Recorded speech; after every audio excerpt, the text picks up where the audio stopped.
YCP MP Vijayasai Reddy సంచలన వ్యాఖ్యలు చేశారు. ఆంధ్రప్రదేశ్ ముఖ్యమంత్రి గురించి, డిప్యూటీ సీఎం పవన్ కళ్యాణ్ గురించి ఆయన కీలకమైన వ్యాఖ్యలు చేశారు. ఆంధ్రప్రదేశ్కు పవన్ కళ్యాణ్ ముఖ్యమంత్రి కావాలి అంటూ విజయసాయిరెడ్డి ట్వీట్ చేశారు. పవన్ కళ్యాణ్ నాయకత్వం వహించాలి అంటూ విజయసాయిరెడ్డి ఆ ట్వీట్లో పేర్కొన్నారు.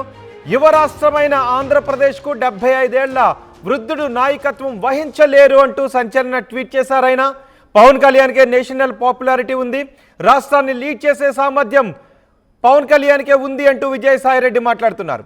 ఏపీలో ఎన్డీఏ కూటమి నాయకుల్లో అత్యంత ఆదర్శవంతమైన వ్యక్తి పవన్ కళ్యాణ్ అంటూ విజయసాయిరెడ్డి మాట్లాడారు.